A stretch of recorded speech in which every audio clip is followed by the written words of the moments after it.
It's my great pleasure to welcome you to the fourth and last in the series of lectures associated with the UCSB Global Warming Science and Society event series. This series has been built around what I consider the three great pillars that define the issue of global warming: climate change, energy, and societal impact. Our first three lectures, featuring NASA's Jim Hansen discussing dangerous human-made climate change, BP's Steve Koonin addressing energy trends and technology, and New Yorker writer Elizabeth Kolbert discussing her book Field Notes from a Catastrophe, laid a tremendous foundation for the series. Our talk tonight builds on that foundation and leads us to an appropriate final topic: the issue of activism and societal change. Few issues are as challenging in scale and scope and impact as global warming. But when you read author and environmental activist Bill McKibben's writings, you have a sense that these challenges can be met and that a brighter future both for our home planet and for our society lies ahead. I want to again thank UCSB's Arts and Lectures program for their vision in putting on this series, the anonymous community donor Arts and Lectures secured to fund the series, the many departments, programs, and institutes on campus that have contributed to these events, and finally, to all those individuals that have worked so hard and with such dedication, often completely behind the scenes, to make these events a success. I also want to thank our media sponsors, KCLU, Santa Barbara Independent, Cox Media, and Cox Communications, and also drivinggreen.com for donating the carbon credits to offset this series. As you will see from your programs, after the lecture there will be a panel discussion that will include Mr. McKibben, UCSB English Professor Stephanie Lemenager, UCSB 2006 graduate and Community Environmental Council Senior Associate Kelly Newman, and myself. To introduce tonight's speaker, I now turn over the podium to an expert on environmental literature, UCSB Professor Stephanie Lemenager, whose name I cannot pronounce, but I'm trying very hard. She's going to correct me now. Thank you. I wanted to thank David for the opportunity to speak with you tonight and to introduce Bill McKibben. I've been a fan of his for many years, and also I want to thank David for pronouncing my name correctly. That was beautifully done. It was perfect. I was actually introduced to Bill McKibben first through his very first book, The End of Nature, which some of you may know. That was a book published in 1989. And it's widely regarded as the first book to be published for a general audience on the topic of global warming, a book that was initially serialized too in the New Yorker magazine. And I teach The End of Nature in my literature and environment class at UC Santa Barbara in conjunction with Rachel Carson's Silent Spring, because I think that these two books hold a unique place and an equal standing, really, in U.S. environmental history and in the strong tradition of American nature writing. For me, both McKibben's The End of Nature and Rachel Carson's Silent Spring are books that emphasize to us the importance of the idea of nature, the fact that this idea has in fact pushed us as human beings to do our best, to make our best efforts in philosophy, in religion, and in the arts, among other things. And without this idea as viable, if it becomes, in fact, no longer a viable idea because of the kinds of changes that we're making, even to the atmosphere and the seasonal structure, if the idea of nature is no longer viable, then so many other arts, practices, social theories, possibilities of being human are also no longer viable. This is a book that McKibben wrote, again, in 1989, and I'm not going to speak only about that, but it's a book that really emphasizes the importance not only of ideas, but the importance of affect, of human feeling, and of how feeling can actually change ideologies and inspire political activism. This is also a book that, like Carson's Silent Spring, I think recognizes the specific utility of apocalyptic rhetoric, the language of the end of the world, the language of revelation, and the ways in which apocalyptic rhetoric can actually not just frighten us, but inspire us to recover fundamental human values. When I came to Bill McKibben, I initially thought of him as in some ways picking up an environmental literature tradition, which I see grounded in the Jeremiad, a fierce sort of sermon we trace back to the Puritan tradition. But McKibben's sermons are not really quite as fierce as the Puritan Jeremiads, but they accomplish a similar cultural work, which is the work of goading us, again, to seek better alternatives and to take responsibility for our role in creating the communities that we live in. Communities that locally can be models for a more sustainable national future, or a durable future, to use McKibben's own terminology from his recent book, Deep Economy, and let me get the subtitle correct, The Wealth of Communities and the Durable Future. In this recent book, the etymological origins of the words economy and ecology in the Greek root word oikos, meaning household, become kind of a basis for a very wide-ranging discussion of what the economy is really for. In other words, let's think of economy and ecology as two things that are deeply linked, two concepts that are deeply linked, and think about whether or not the economy really is meant to be something that sustains our well-being, or again, our happiness as humans on this planet. I think McKibben's discussion of this is a very powerful one because he finds out, or he informs us in Deep Economy, that what really makes us happy is not, surprisingly enough, filling our homes with stuff. In fact, what makes us happy is a feeling of being involved in a home of some kind, metaphorically or literally. And this takes us back to ecology and to that Greek root, oikos. What makes us happy is feeling as if we have a web of relationship that we're embedded in family, in neighborhood, in community, and in regional environment. I think McKibben is one of the few cultural critics writing today, and I think I'm picking up on David's point here a little bit too, who actually dares to engage in optimism, to some degree anyway. And his courage to be at least minimally optimistic reaps a lot of rewards for both himself and for us as his potential readers. I think that the gift of his creativity as a social theorist, as well as the breadth of his scholarship, makes a book like Deep Economy particularly powerful. And given that the book essentially attacks the economic progress narrative that's been the dominant narrative in Western culture since at least the time of the Protestant Reformation, McKibben would have to be a significant scholar to make the argument as good as it is. And I think he comes through very strongly as a historian, as a philosopher, and of course also as an environmentalist. So in conclusion, I'd just like to say how grateful I am that Bill McKibben is here. He's a wonderful writer. He's also an activist, and he's going to be talking to us somewhat tonight about his activism, particularly his involvement in a group that he organized in January of 2007 called Step It Up 07. And this group formed and created the greatest so far mass demonstration against government inaction in regard to global warming that we've seen in the United States.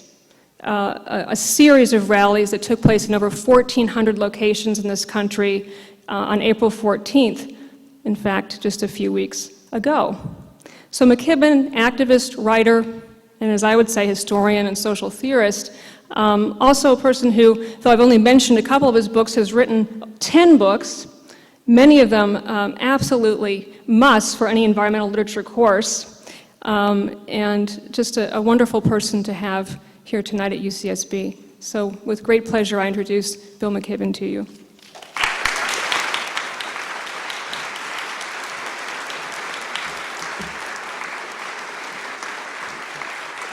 Well, first of all, thank you for that introduction. I must say it's a rare introduction when one learns something about one's own work, but that was very much there, and I'm grateful for it. And I'm also grateful to be here. You know, this is a place that around the country people are suddenly thinking and talking and noticing this university. And it's clearly a place doing important work in all kinds of fields, including this one. It's a real pleasure to get to be here and see it a little bit and be part of that excitement. And especially a pleasure to be coming on the heels of friends of mine, James Hansen and Betsy Colbert, who you've gotten to hear already. Terrific giants in this field, people that I've known for a very long time and worked with, and who have done me the great service in this context of taking care of most of the kind of background and detail and whatever on climate change. So I'm not going to spend an awful lot of time on that today. I want to move on to other things that at first blush may seem, at least in passing, disconnected from this question of global warming, but in another sense, I think, are centrally connected to it, and without which we're unlikely to be able to grapple with it in the ways that we need to. Global warming is the biggest thing that human beings have ever done. It's the largest change that we've ever managed to produce in the world. And it's the first civilization scale challenge that we've come up against. And so to talk about it successfully means talking about more than, though this is a part of the answer, talking about more than a series of technological changes or whatever else. It means talking about the civilization scale response that will be required to deal with the fix that we've gotten ourselves into. And I'm going to talk about this in two different levels tonight, and one will seem too short-term and the other will seem too long-term to you, but that's just the way it is. And I'm going to start with the short-term, the kind of emergency response to the situation that we find ourselves in, the things I think we need to be doing right at the moment. And I'm going to do it by describing a little bit my kind of odd turn in my work in the last year of becoming much more of a kind of activist and actor in these debates. Now, let me tell you the background. As Stephanie said, I wrote the first book about climate change way back in 1989. So I've had a long time to think about and be kind of worried and despairing and depressed and all of that on these issues. Last summer, for a variety of reasons, I was feeling particularly despairing. I think because we'd finally reached the point where we could no longer really blame our inaction on a lack of knowledge or education about this. Hurricane Katrina had blown open the door. Al Gore had walked through the door with his magnificent slideshow movie. All the polling data showed that Americans understood the situation that we were in. Understood that global warming was a serious problem that we needed to do something about, and yet nothing still was happening. The 20-year bipartisan effort in Washington to accomplish nothing was continuing its unblemished success. And so not being really a very useful activist at all. I mean, I'm a writer. I spend my life in my room, I wasn't quite sure how to respond, what to do, but I felt like finally sort of had to do something. So I called up a couple of friends of mine in Vermont, where I live, including the wonderful environmental writer John Elder, one of my dear friends, and said, look, we've got to do something. Why don't we walk up to Burlington, which is our major city, and we'll sit in on the steps of the federal building, and we'll get arrested maybe. We'll see what happens. Maybe someone will write a story about it. Maybe, at least we'll be doing something. This was the kind of, the sort of level on which I'm afraid, tend to operate. And so they were kind and said, okay, we'll come. But one of them happily called up to Burlington to ask the police what would happen if indeed we did this. And the answer was basically nothing. We could sit in at the steps of the federal building pretty much as long as we wanted, and there'd be no response at all. The sort of clear implication was we would need to burn down the federal building, something whose carbon emissions would be prohibitive. So Instead, we just kind of organized this walk.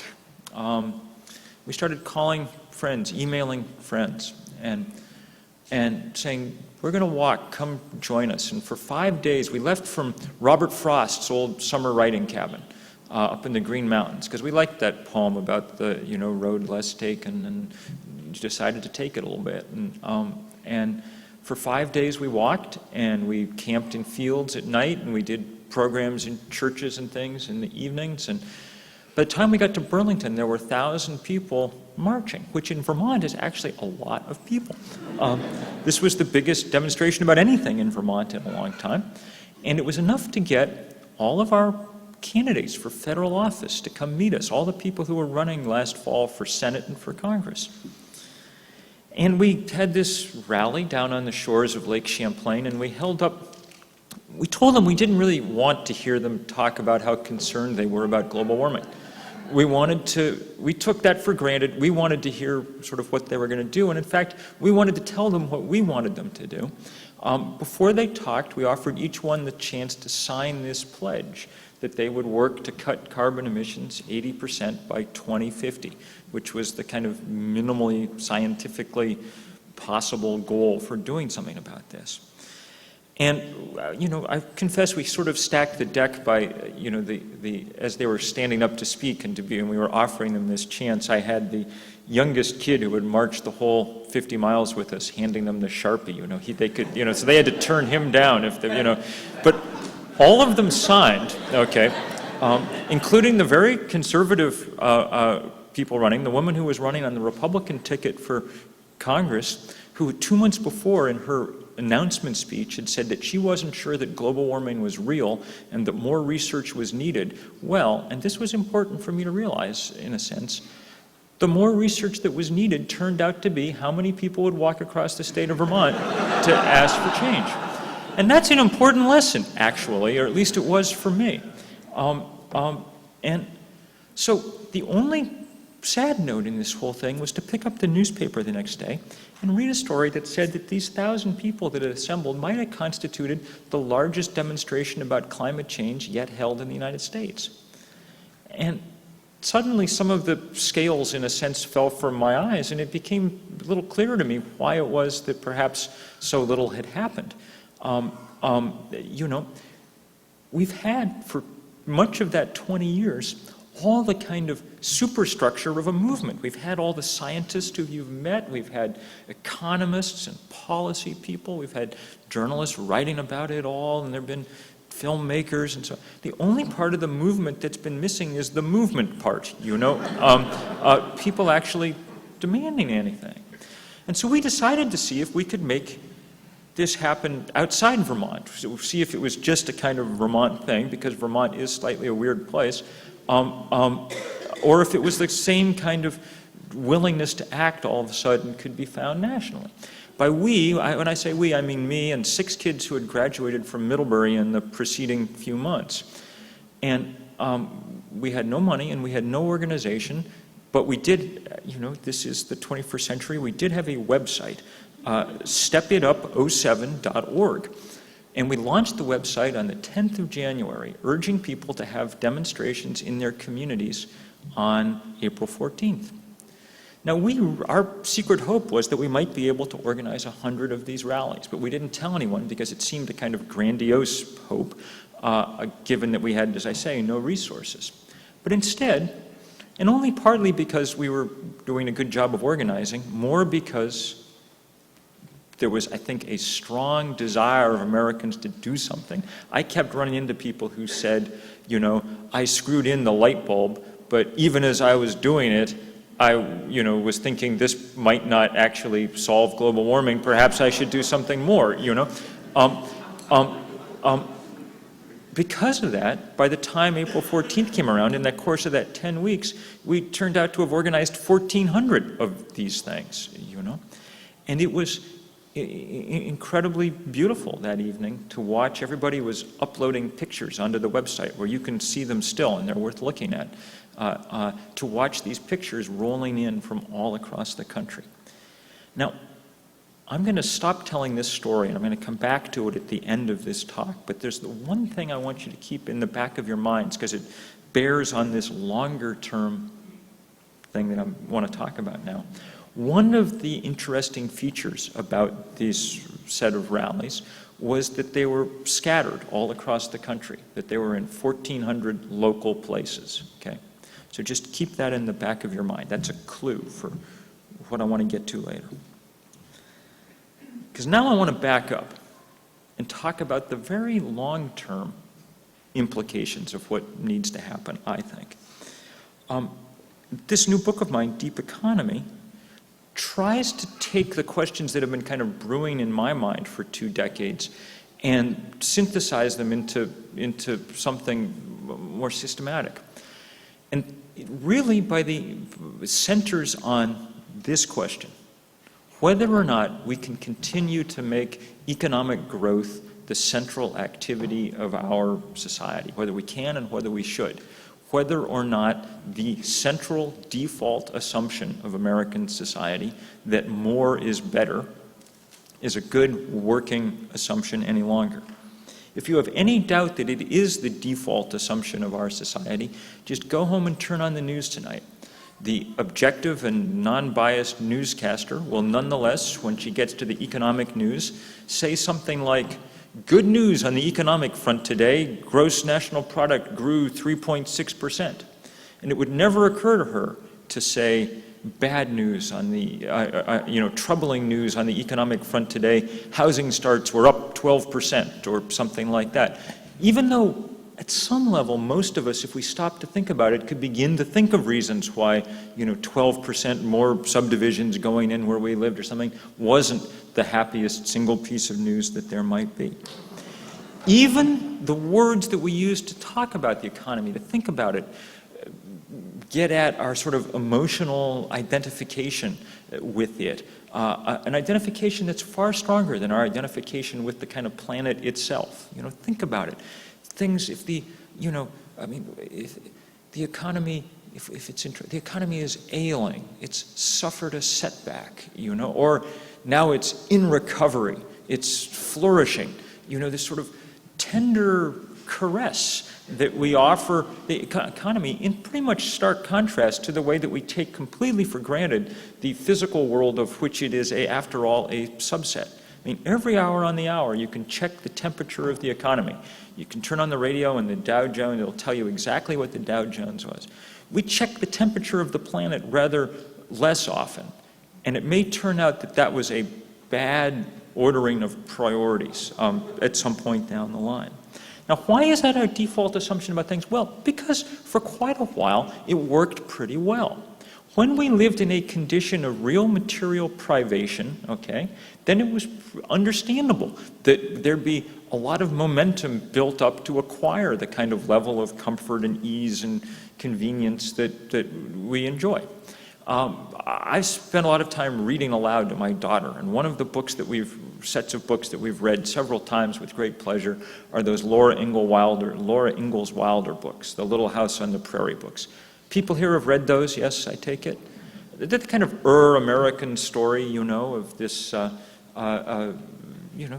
people in the frontier living lives very rich in community and in family and very poor materially. Christmas comes and you have, a stick of candy or a penny or maybe a rag doll, and that's that. I was kind of thinking about those stories last year when I was in China doing some reporting for National Geographic and Harper's. And one of the things I was doing was spending a lot of time at factories. And I was spending a couple of days at a shower curtain factory north of Beijing. Everybody who worked there was 18 to 22, so pretty much it was like, UCSB, except instead of going to class, people were making shower curtains. It was not Dickensian, as these places go. It was pretty good. And the people there were very clear that it represented a step up for them over the almost impossible lives in a countryside in China that's badly overpopulated and whose soil is so depleted that people trying to support a family on an average holding of about 1/6 of an acre come close to starving to death, with each season.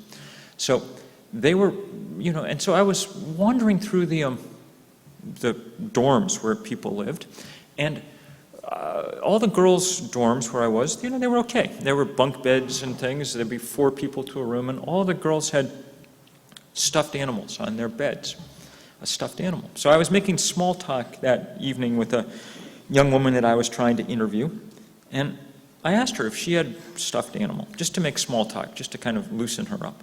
And instantly I knew I'd asked the wrong question. Her eyes filled up with tears. She was 19. She said, yeah, she really, really liked stuffed animals. She'd never had one. Every penny that she made went straight home. They were trying to get her brother through school. Her parents were sick. She was it as far as earning in her family. Needless to say, by the end of the day, she had the largest stuffed animal in that corner of China. She was happy to get it. All the other kids in the factory were really happy to see her get it. It was actually quite moving to see how happy they were.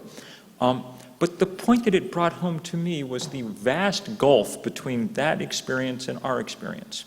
My daughter likes stuffed animals too, but the biodiversity of beanie babies in her bedroom rivals that of the Peruvian Amazon, okay? And the next one counts for very little. As the economist would say, its marginal utility is extremely small. We no longer live in Little House on the Prairie. Okay, we live in Big House on the cul-de-sac, and that should begin to influence how we perceive the world and how we act in it. It should allow us to start asking a different set of questions than people 150 years ago were asking about what they wanted out of their economy. Because there are big problems with having, at this point, more growth, economic expansion as the main point of all our institutions. One of them, and I'm not going to belabor this point because Jim Hansen and Betsy Colbert and others have made it well, one of them is the incredible ecological peril into which we now fall. Suffice it to say for me tonight only this, that what's changed in 20 years in our understanding of global warming is A, we're now completely certain about it, and B, we're understanding that it's happening more quickly and on a larger scale than we would have guessed 20 years ago. And the basic physical reason for that is that none of the negative feedbacks, none of the things that we hoped might slow down the escalating temperature have appeared in any significant quantity. And all of the positive feedbacks that we anticipated in the late 80s, plus about 6 that we hadn't ever thought of, have appeared as well, and they are remarkably amping up the progress of this warming. Y'all listened to Jim Hansen the other day, and you were very lucky to get to hear him. He's more than any other person responsible for the fact that we're even talking about climate change. Not only his science, but also his courage in raising these issues have been exemplary. I've known him for a very long time, and I would say that he went, over the last 3 or 4 years, from being concerned and worried and working hard to being on the edge of panicking. And I think that you may have heard some of that in his voice when he was here and talked about the fact that his modeling shows we have less than 10 years in order to turn around the flow of carbon into the atmosphere, or else, as he puts it, we face a totally different planet. Now, I could talk to you endlessly tonight about what that totally different planet's going to look like, what its implications are for the rest of creation, what its implications are for the most marginal and poorest 2/3 of the planet, what its implications are for all of our lives. I'm not going to do that. Suffice it to say that for tonight's talk, totally different planet is something that we don't want and we should try to avoid at almost any cost. So that's one problem with this all-out economic expansion. It's, at the moment anyway, and as far as we can tell everywhere around the world, ineluctably tied to more and more and more consumption of fossil fuel. It's extremely difficult to imagine making the kind of change over that 10-year period at the same time that we're trying to maintain 4 and 5 and 6% growth rates in economic expansion around the world. The second problem, less obvious, just as interesting, is this. At the point in which we now live, this big house in the cul-de-sac kind of world, economic expansion turns out not to be making us anywhere near as happy as it claims it should, okay? The more is better paradigm has begun to break down in very interesting ways. Now, we're only now kind of beginning to even find out about this, because for a long time, it was the question of whether or not people were satisfied with their lives, were happy, was one of the few research areas into which academics were careful not to stray. It was seen as too big an issue or too soft an issue or something like that. And anyway, the economists told us that in a sense, they had a reasonable proxy for the answer with their concept of utility, that you could tell what made someone happy by what they bought, okay? Though all of us know at some level that that's a pretty limited answer, it had to suffice because there wasn't a kind of competing explanation or competing idea, because among other things, people viewed as extremely suspicious the idea that it might be useful to just plain ask people whether or not they were happy. 6 or 7, well actually now 8, 9, 10 years ago, a number of social scientists began looking at that question harder, trying to figure out if it was a useful question to ask, okay? And many of these were economists, including people like the Princeton scholar Daniel Kahneman, who won the Nobel in economics 3 or 4 years ago. Being economists, of course, they began trying to figure out whether or not people's answers were reliable in the most grim and dismal and unhappy ways. One of the early studies that Kahneman talks about in his book, Hedonics, involved interrupting people undergoing colonoscopies every 10 seconds to ask them how they were feeling, you know, more or less. Through a very long, you know, the mountain of papers that were soon beginning to flood in, trying to assess sort of all the, after about 5 years, people reached a pretty strong consensus that in fact that subjective well-being was in fact a robust phenomenon that you could talk about, that it made sense, that people's answers to that question correlated pretty well with how other people observed them, with certain things in brain chemistry that you could measure, with a number of other objective. It gave academics the sort of courage to begin asking that question, or to look at the data that there was around about that question, which is not extensive but interesting. For instance, one of the national polling firms, every year since the end of World War II, has asked Americans, are you happy? And you can answer, I'm very happy, happy, not happy. This must be a kind of odd phone call to get right before dinner, you know, asking you this, but the sample is pretty interesting. The number of Americans who say that they're very happy with their lives peaks in 1956 and goes slowly but steadily downhill ever since. Not much more than a quarter of Americans will make that claim at the moment.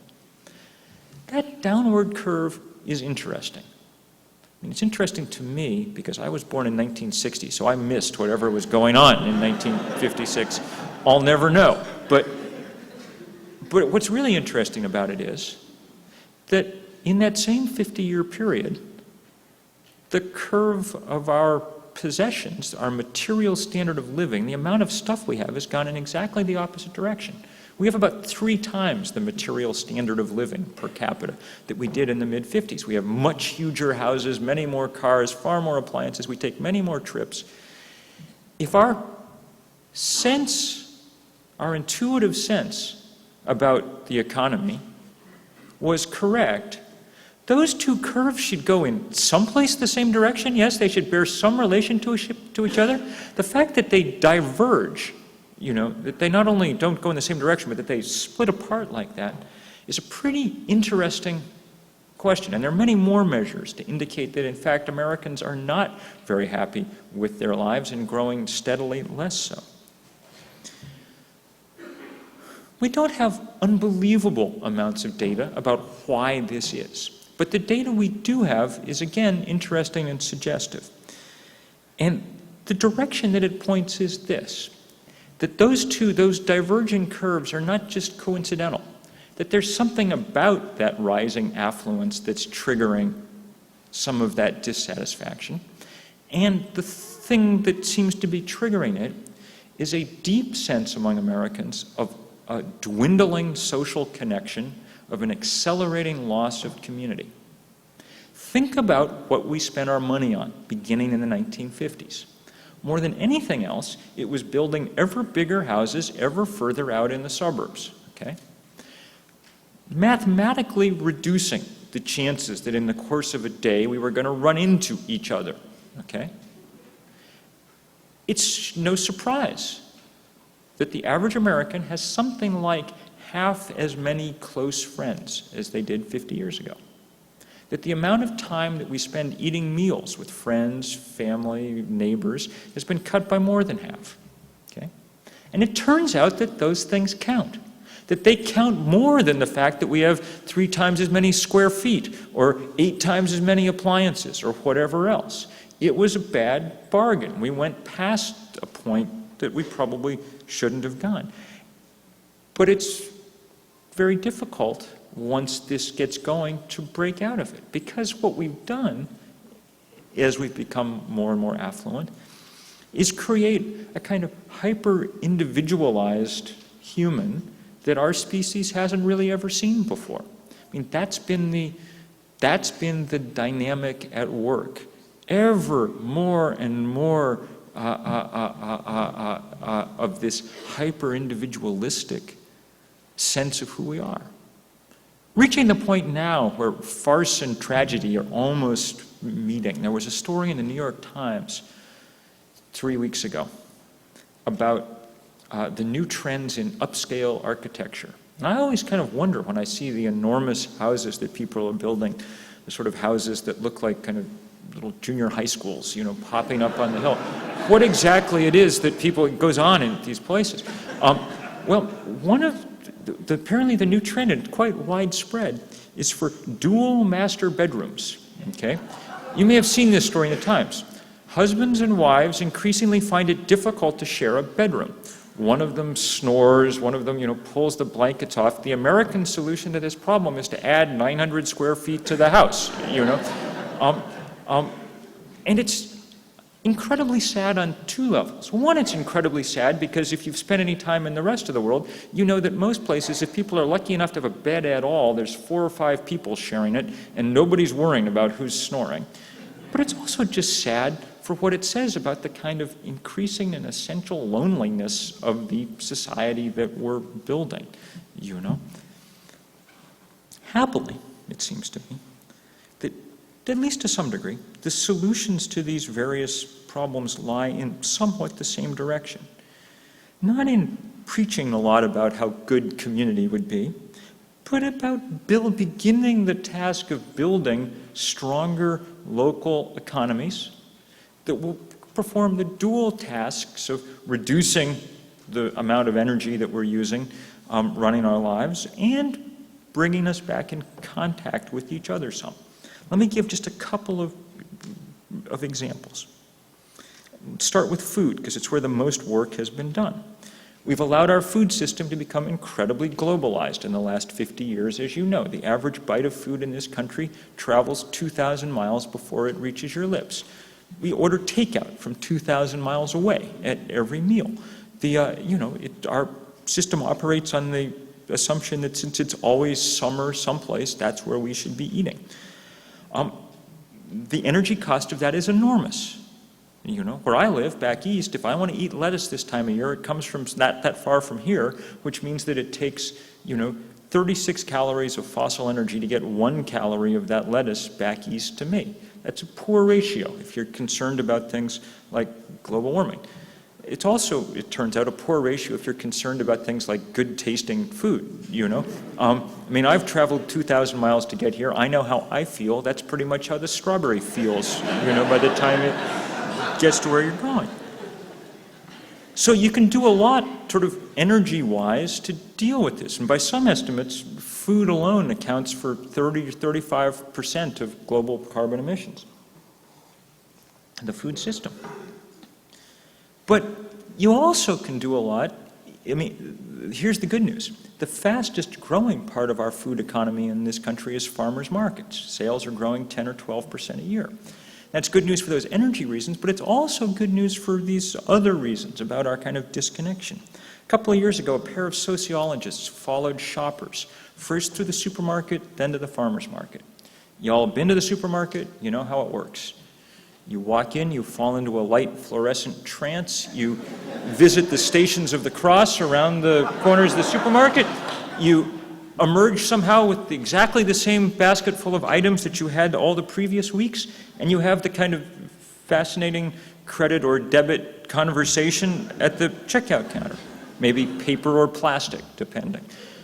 When they followed people around the farmer's market, they had 10 times as many conversations in the course of a visit. Now, a lot of you are social scientists. You know that you're used to sort of measuring things at, it is 0.18% increase in something statistically significant. I mean, they had 10 times more conversations. This was not just like a different way of getting calories. It was a whole other experience rooted in some other way of being human, all right?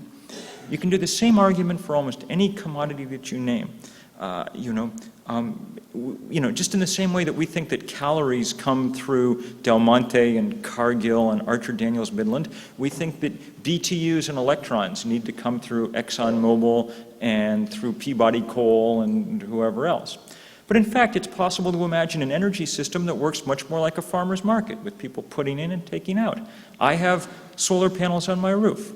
When the sun comes out, I'm firing electrons down the grid. My neighbor's refrigerator is running off the sunlight falling on my shingles.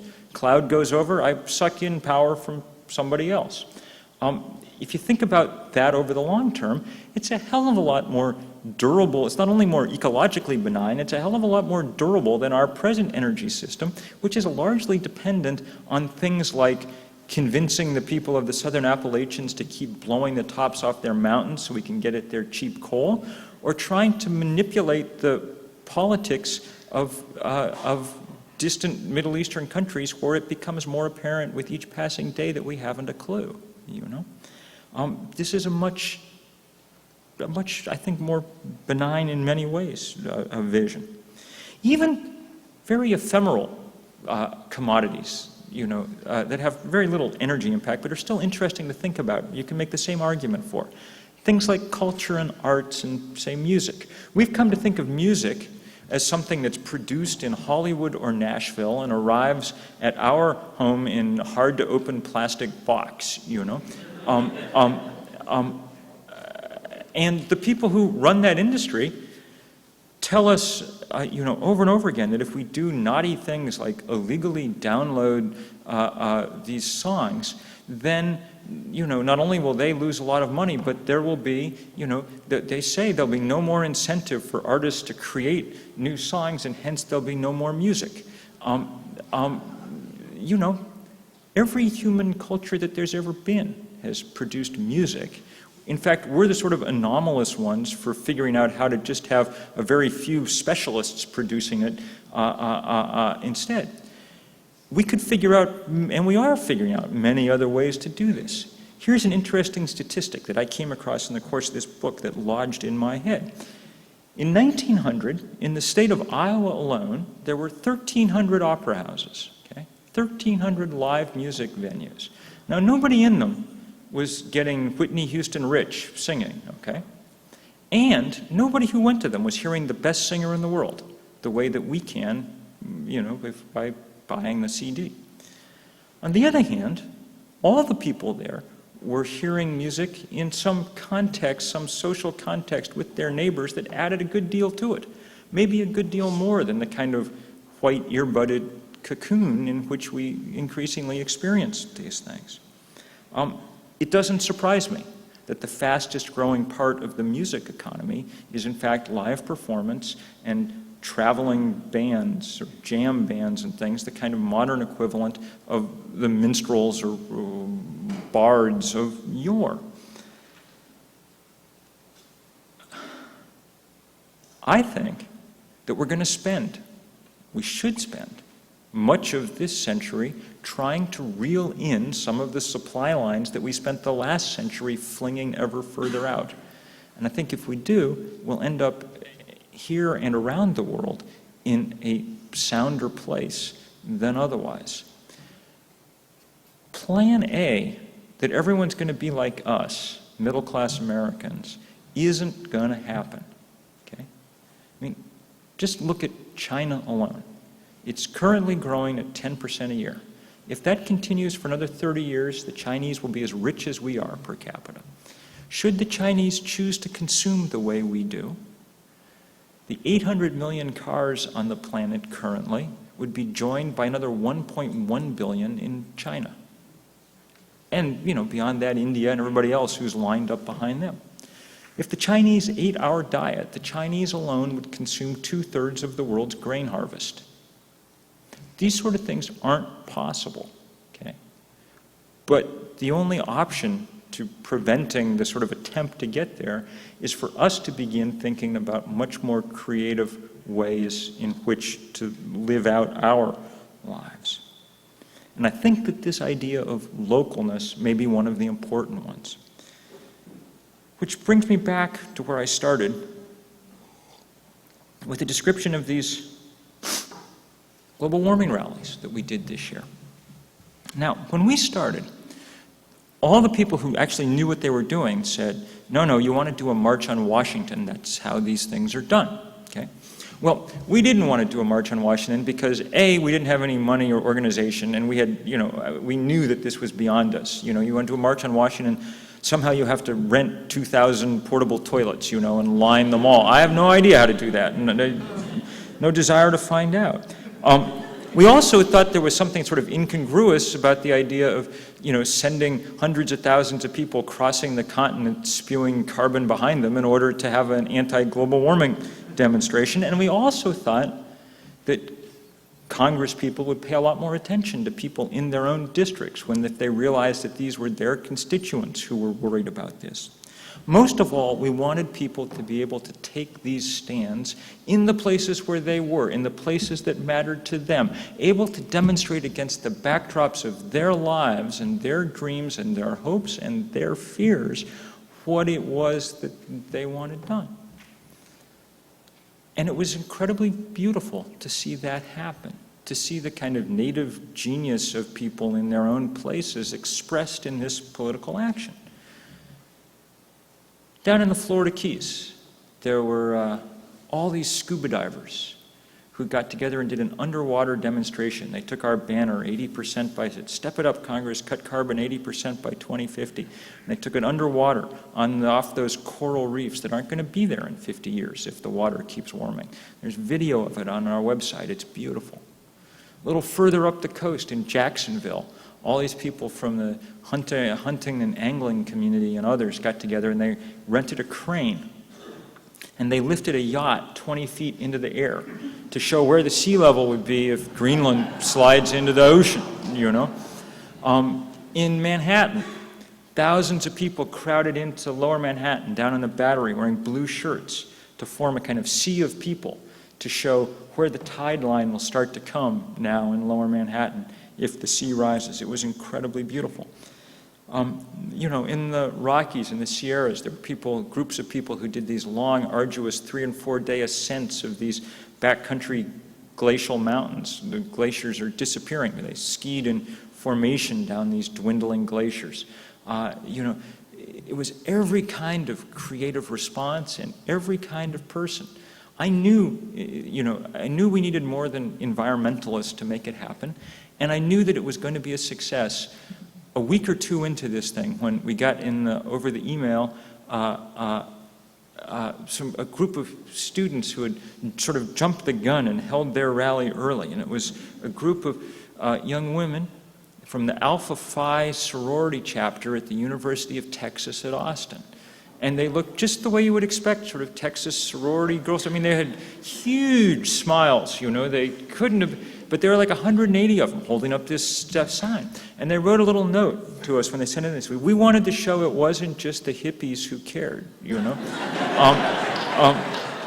which I thought was so sweet, because basically it is hippies. It's those of us who think a little off-center about the world that tend to start things, But it's sorority chapters and evangelical churches and League of Women Voters chapters and everybody else who kind of tends to finish things off, or at least to move them into the mainstream where the political system has no choice but to deal with it.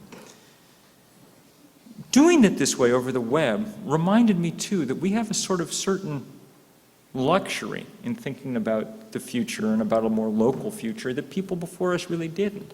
I mean, there really was a long time when, at some level, people had to make a choice about whether they were going to stay in a tight local community or they were going to go out into the larger world and be a part of that and make their fortune or their fame or whatever it was. We live in a world, all of a sudden, where thanks to these technologies, it's possible to imagine really tight local community lives with tight local economies, and at the same time, always a window open to sort of blow in new ideas and blow out some old prejudices, to share kind of best practices about things. I'm no technological utopian by any means, but the power of the web was amply demonstrated to me in the course of this winter. There is no way that we could have done this work in the way that we were doing it without those technologies. And the possibilities for some of that are extremely interesting. I'm no reflexive optimist, Pollyanna, about any of this, okay? I mean, I wrote a book called The End of Nature, all right? But I do think that there are possibilities both in the short run and the long run for figuring out how to grapple with this biggest of problems. In the short run, it takes an all-out political movement. It takes a political movement as morally urgent, as committed, as passionate, as willing to sacrifice as the civil rights movement was a generation ago. Nothing short of that will do. In the long run, it takes a willingness to think about more deeply about the architecture of our lives and to recognize that we've come to one of those forks in human history where it's no longer possible to just keep doing exactly straight ahead what we assumed we'd be doing, okay? Where we need to think differently, where we need to break out of some of our current divisions. One of the very nice things, and here I will end, one of the very nice things about the local economies that I've been describing is that it's not at all clear whether they're a liberal or a conservative idea. Not at all clear whether a farmer's market is liberal or conservative. It's some of each, but it's also repugnant to certain parts of each of those political philosophies. My friend in Vermont, a guy named Todd Murphy, who founded this thing called the Farmer's Diner. It's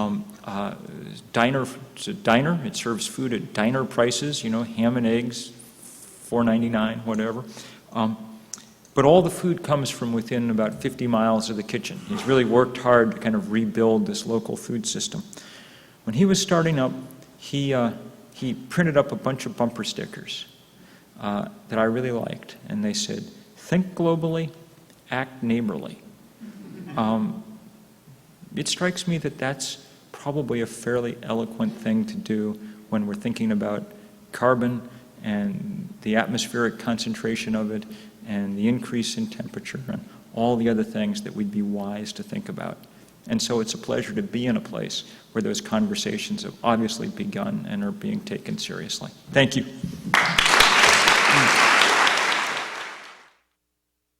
For those of you who've attended these before, what we have been doing is we've been having the lectures, and then basically the idea of the panel is really more to have a discussion. And to facilitate that, I've invited two new folks to join us. Stephanie, I'm always afraid to say her last name. Lemenager, right, Lemenager. And Stephanie, of course, made a beautiful, really moving introduction of Bill, and she's an associate professor in our English department and an expert in environmental literature, and I thought it would be just very interesting to have that perspective as part of this panel. And then we have Kelly Newman. Her name I can pronounce quite well.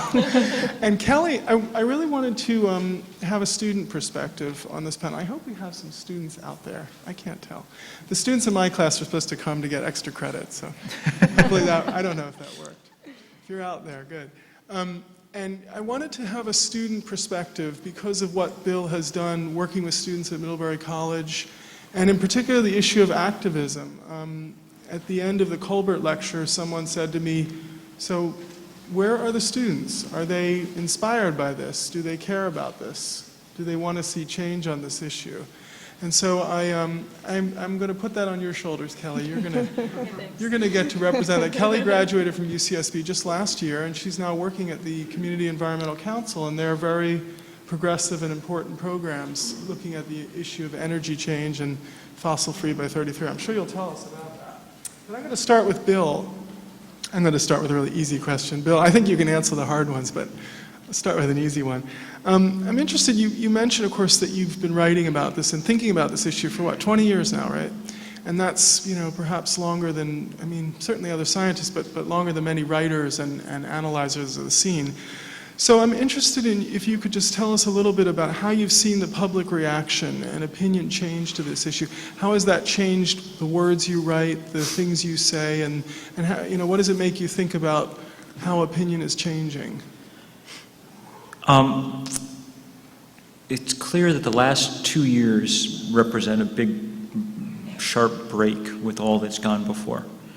The previous time in front of that, I spent a lot of time out talking and speaking and writing and things, but there was no way to gain really much traction on these questions politically. And what I always said to people, and I think it was correct, is that's all right. There's no political opening at the moment, which means that those of us who care about this have to do the hard work of building the networks, getting the ideas, doing it so that when the moment comes, we'll be able to take full advantage of it. The moment took longer to come than I thought it would. It came in the rest of the world long ago, 10 years ago, and across the rest of the developed world. But for a variety of reasons, many of them having to do with ExxonMobil, it took a lot longer here than it did elsewhere. But now there is this opening, and the polling data is very suggestive of how big those changes have been in very rapid order. There was a Gallup poll the other day showing that 44% of Americans want to ban cars that get less than 30 miles to the gallon. Okay, which, given the sort of profile of American cars, means that half of those people wanted to ban their own automobile. All right, that's that. Even 6 months ago, that number would have been less than half that, I think. Changes, but the problem now is figuring out how to turn that changed sentiment into actual action quickly that counts for something. And it's not at all clear that that's going to happen. I was telling people at dinner about the, testifying on Capitol Hill about 10 days ago, and really being forced to remember again and again how unbelievably out of touch much of Capitol Hill is. Less than before the last election, but still, there are an extraordinary number of people there who continue to believe that, at least in the United States, physics and chemistry are kind of optional. They're sort of malleable the same way that the tax code or something is, and it's going to be hard to get real big change, the kind that we need. Just to focus in specifically on the writing, what prompted, you must have started writing The End of Nature in, I'm guessing, 1987, 88? Yeah. That was pretty early. The Vostok CO2 curves were published about that time. That was actually, I was in graduate school and started to get interested in the issue at that time myself. What prompted you to choose the topic of global warming? Well, partly because I'm a reporter by background, and this was a good story, and no one else was telling it. And, I was sort of reading the early science, but just as much because I was reading it in the context of the place where I lived. I was living in the place I loved most in the world, in the mountains of upstate New York, the Adirondacks, the one great eastern wilderness. And, I was completely, desperately in love with that place, which is the greatest example of nature conservation anywhere in the world. I mean, the only place in the world that's come back on that scale over 100 years. And to sort of be faced with the fact that all that incredible effort to make that place, in many ways, truly wild again, was about to go for naught because of this sort of uncontrollable large force. I mean, it made me, the dominant emotion of the end of nature was not fear, but sadness about things, which in some ways I think is also the dominant emotion of Silent Spring. I would say is less sort of, Rachel Carson was already dying of cancer. Whatever. It was sadness about what was happening to the world around her. Yeah, I think there's a kind of fierce despair, though, that in its very ferocity is inspiring, and I find you so powerful as a maker of symbolic intensity, which I think is what we need. And I found myself a bit saddened when I heard you talking at the very beginning of your lecture, which is a beautiful lecture, about how you and John Elder kind of sat down and said, how can we do something? And you made some comment about how we were writers, but we were, as if writing and doing something were vastly different. And as a literature professor, I was just, my heart was breaking at that moment. So, so I guess I was wondering if you could maybe speak a little bit about, given that this moment is a moment of crisis, I think many of us agree on that, what is the role now of the writing? Well, for me, in fact, one of the interesting things about the last, I was sort of,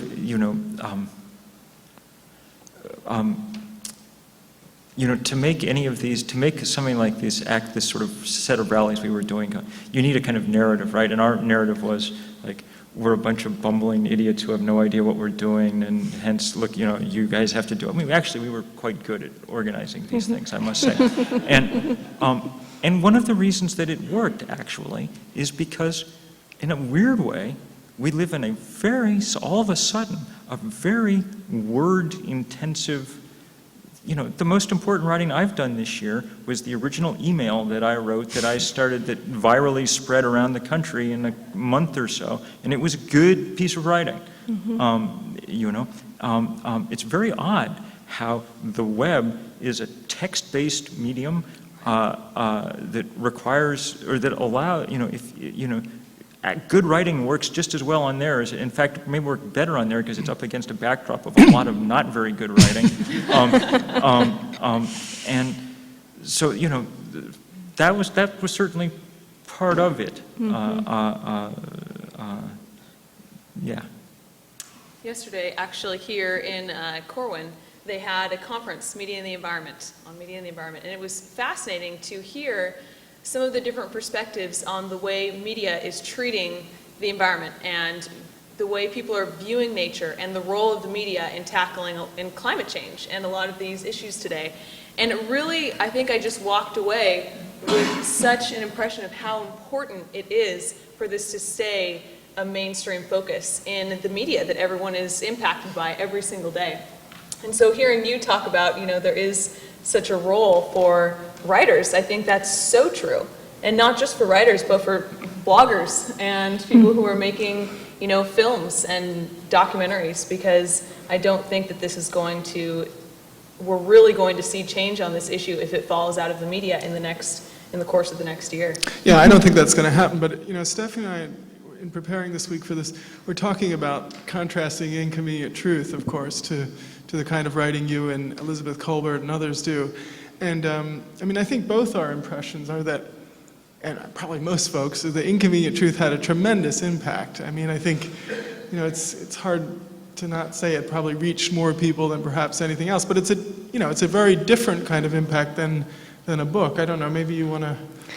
I can only give my sort of anecdotal testimony as a person who ended up showing an inconvenient truth in her class because my last book for the quarter didn't come in on time.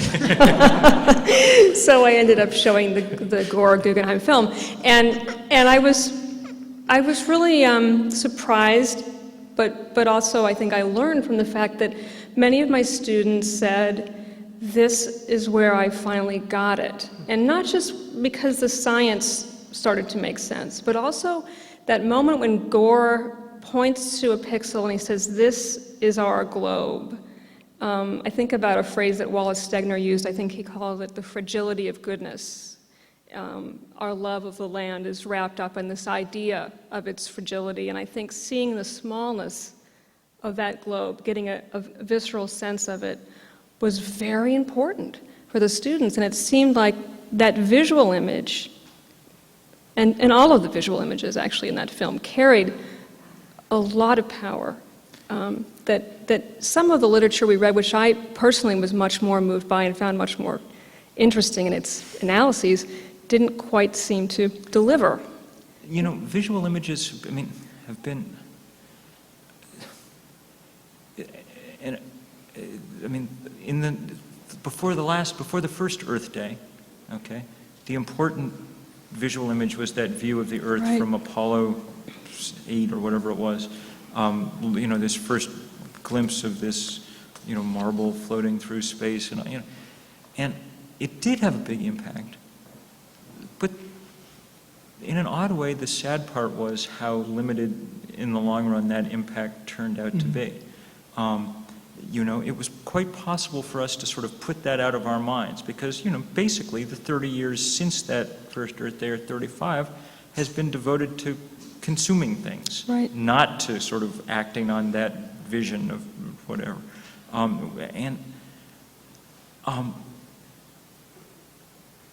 You know, those images and any set of words and anything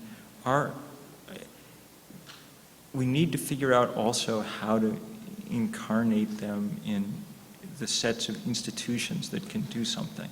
There's a great danger in any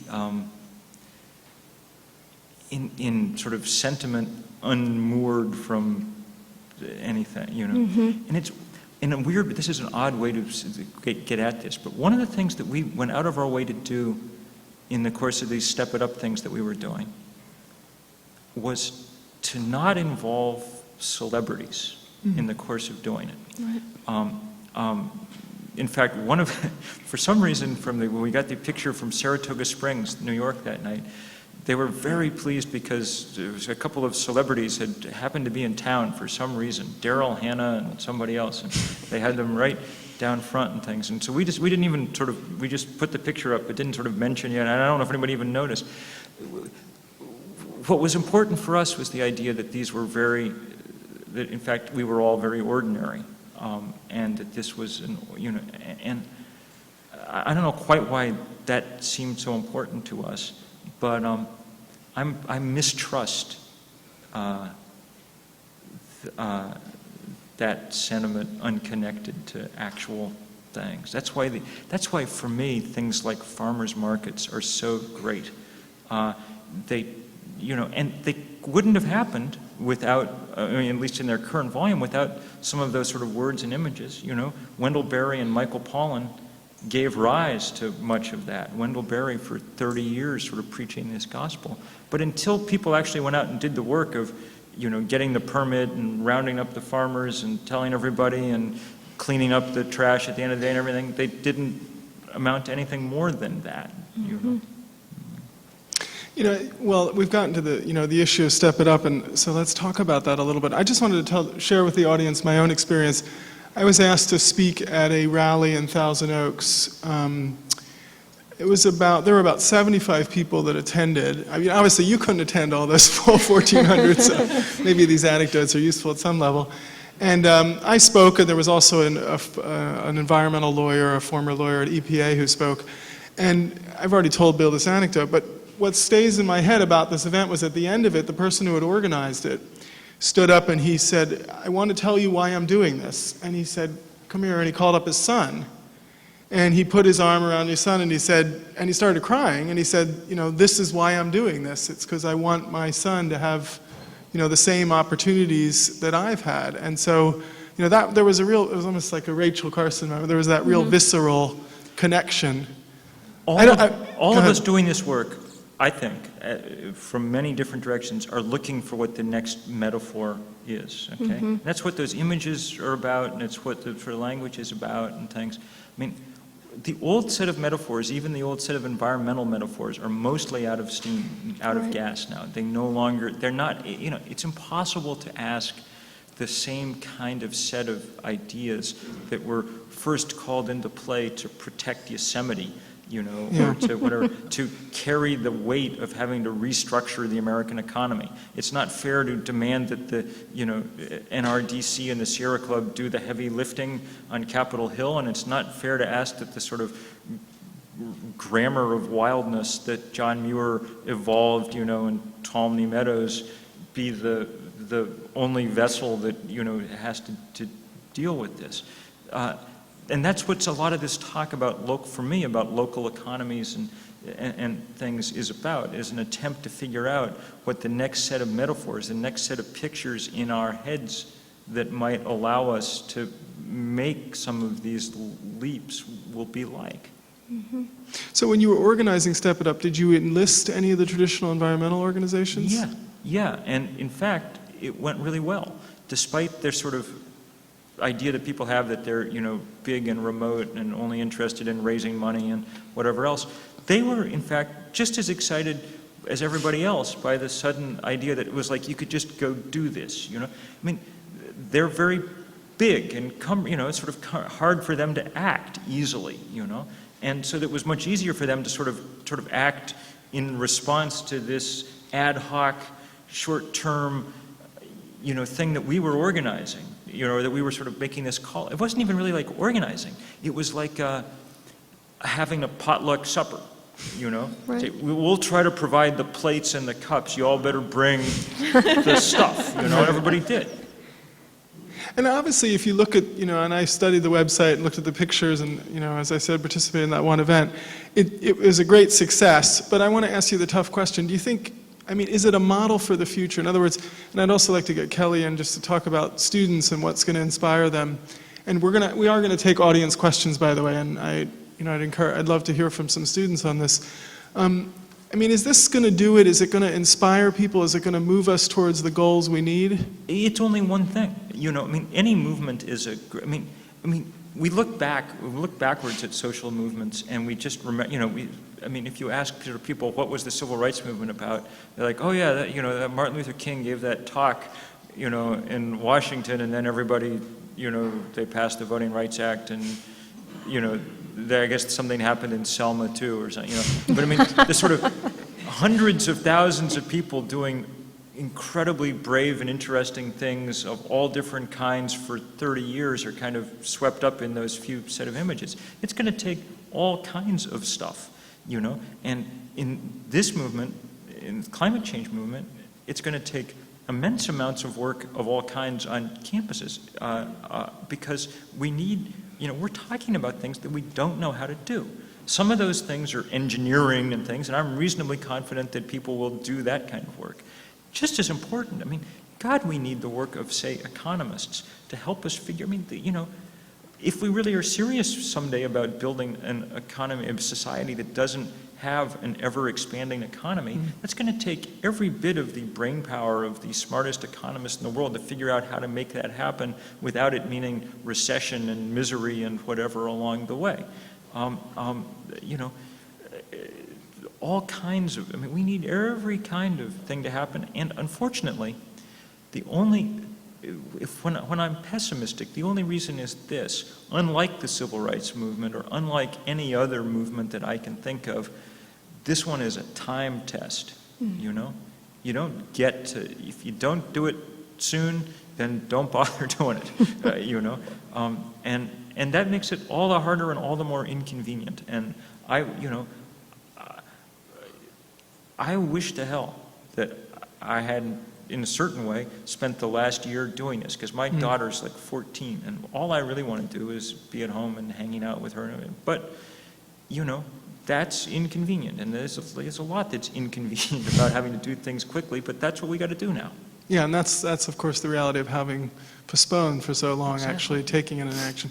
But back to the issue of activism, you were telling us, I think, at dinner that the students at Middlebury are really inspired about this issue, and they're working on it. Kelly, do you want to talk about your experiences here and how you see that issue playing out in our campus and other campuses in California? Definitely. It's, like you said, I graduated about a year ago, and I've stayed in Santa Barbara, and I'm working for the Community Environmental Council now. And so I think that I just wanted to preface with that, because I know that some of what I'm going to discuss has been a little bit altered, because now I've had the experience of being a student and seeing what it's like as a student activist, but also moving now into an environmental nonprofit organization and comparing those differences. I think there are huge opportunities for students to really get active on this issue, and there's absolutely no doubt about that. But it's also something to keep in mind that it's really building now. I don't feel like when I was a student, especially 2 or 3 years ago, that it was a frontline issue.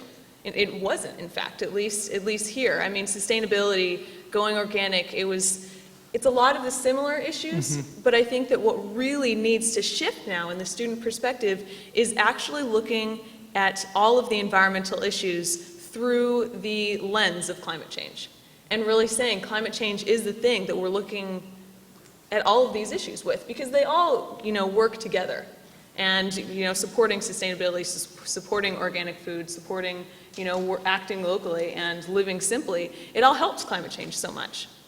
But what I would really, and I came in and was wanting to look at how many students were in here, because I almost wanted to just throw it out as a challenge and saying, there's so much going on and recycling is still going to be so important. But I think that there is a shift that needs to happen, even in the student mindset, to say, okay, we are still going to be working on all of these incredible issues that we've been working on for so long, but now we're going to be thinking about climate change as the frontline issue.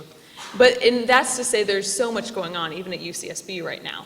Just in March, they signed the President's Climate Commitment, and they are working now on a plan in the next year to become climate neutral, climate neutrality plan. And there are so many organizations here on campus that have been working on that. Environmental Affairs Board is one of the greatest environmental groups here on campus that's done so much. CalPERG was really involved with that. CSSC, which is California Student Sustainability Coalition, has been really involved. Energy Action was really involved. Campus Climate Challenge is one that Bill's worked with and mentioned. There's a lot of things that are already happening, and I think it is just about unifying a lot of those movements that are happening, and also about giving students projects that they can do on a student timeline. Because I think there's a lot happening, but I'm also realistic, and I lived in IV for 4 years and saw the party scene out there and took part in it many Don't times. mention that too. But it's something that has to happen with still something that's realistic for students. We're great at demonstrations and rallies and parties. Like I think that a lot could be channeled in that means of getting students together out in the open demonstrating for something. But It's interesting you mentioned that what you saw as a continuum between all the environmental issues, sustainability, traditional environmental issues, preservation, and global warming.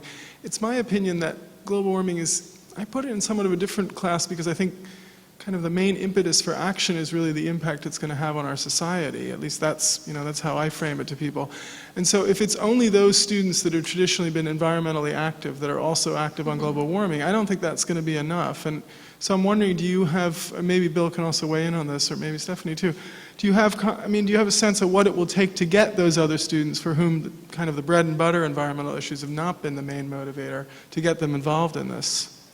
Well, I'm going to throw a plug here for Adam Green at Santa Barbara City College, because they just launched their Sustainability Center over there just in the past couple weeks, actually. And I went to an event last Tuesday, and it was one of the most motivating speeches I've heard in a while. And it was just from someone local. And really what they are trying to do at Santa Barbara City College is make sustainability something that totally integrates all of the departments over there, and not something that's just the Sustainability Center, or, here's the Environmental Studies program separate from the, English department. They said that they are really going to incorporate it everywhere.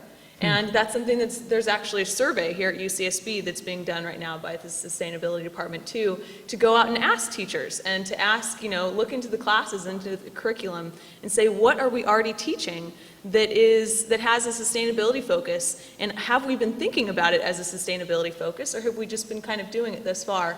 And what can we do to really make it so that every economics class is not just looking at the GDP, but it's reading, snippets of deep economy now and thinking, are there perspectives here that we need to make sure that every student who graduates from this college has had some impact of climate change, and so they leave with that perspective that it's not a separate discipline. It's actually something that should be incorporated. And integral to Exactly. everything. Stephanie made a remark to me, I hope you don't mind my repeating it. No, that's fine. That was, again, just in talking about this visit, Bill's visit, I thought that was fascinating what you said, that some of your students, I can't remember the context exactly, had remarked to you they don't want to be made to feel guilty about this issue. Yeah, Maybe you could tell I the was story. actually going to ask a cranky question, and not to express any kind of disagreement with what you're saying, which I think is wonderful, but one thing that I've noticed, because I have my students write environmental autobiographies where they talk about how their environmental values and practices were formed and how it relates to where they're from. And it seems like, a lot of the environmental literature that we read seems to come either from Vermont or to somehow relate to Vermont, as in one of the last chapters of Elizabeth Colbert's book about Burlington, Vermont. And we in Southern California are often posed as the anti-Vermont various ways. And I think a lot of the problem is our car culture, which has to do with, infrastructure, and it has to do with a lot of things. But this car culture that particularly, I think, has a libidinal appeal to younger folks. I'm not saying I'm immune myself, but it seems to drag on the enthusiasm for other kinds of environmental issues or for the larger challenge posed by global warming. And what I've found with my students is they'll say, well, I'm willing to do X, Y, and Z, but I'm not willing to give up my SUV, and I'm not willing because my SUV is sexy, or it's manly or whatever. And there's just an amazing libidinal draw, again, that's connected to this kind of car culture that we've created and exported through our films and everything else all over the world. And I'm just wondering, if you see some challenges in our particular regional culture here in Southern California to the rise of a significant student movement.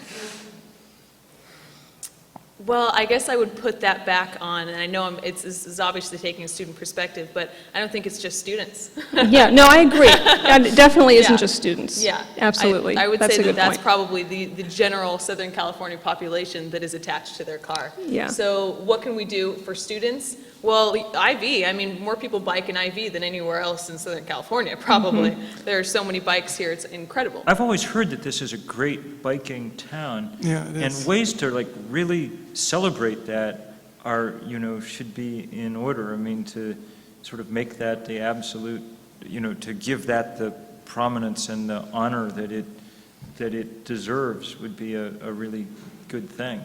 The celebration of things that are going right and making us all feel good about the things that we have the right to feel good about, because there are not that many of them, are remarkably good, Right.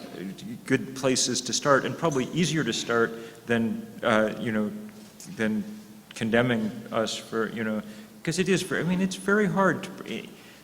We never should underestimate the difficulty of breaking out of both the physical structures and the mindsets Exactly. into which we've fallen. And that, you were asking about the work of writers before. And I think that the work of educators too. The only real interesting job, I think, of education, and it's exactly the reverse of what everyone else thinks, but that's often my case. The only real work of education is to be slightly subversive, is to make people doubt some of the ideas that they arrived here attached to. It's not to give them a whole, new set of ideas to go out and make some more money with or whatever. It's just to make them doubt whether things are quite as obvious as they thought they were. And one of the best ways to do that is to sort of, celebrate the people who are riding bikes and, Right. almost by implication, laugh a little bit at the people who feel the need to be riding around Southern California in vehicles designed for, forest rangers. I tend to think that the technologies that we're missing aren't, the basic technology that we're missing is the technology of community. And that's what we've allowed to fall into disrepair. And I think that it's more important than the set of technologies that we're at work on.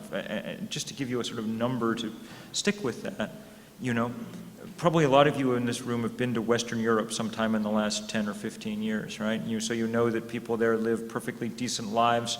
In fact, when you want to go see the good life, you're somewhat more likely to head for Paris than Phoenix or something. What's interesting about that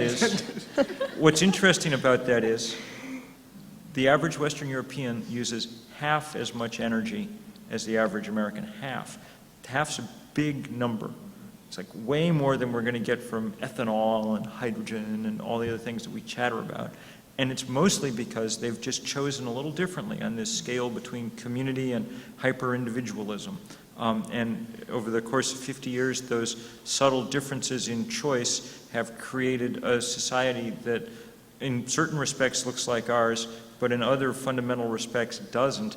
And one of the big questions for the next 20 years is, will China and India steer more in a European or more in an American direction? Right now, they're steering more in an American direction, especially in China, and that's very bad news. Okay, let's take another question. I have a nasty psychological question. It's not very long, but it's got 3 parts. It seems to me, arguably, this station is more responsible for global warming than any other. So, A, would you agree? B, if this is true, is this in the air? Do people sort of have some awareness of this? And then C, in terms of activism, should this be in the air? The original question is, this nation is more responsible? Yes, there's no question that the U.S. is more responsible than any other for climate change.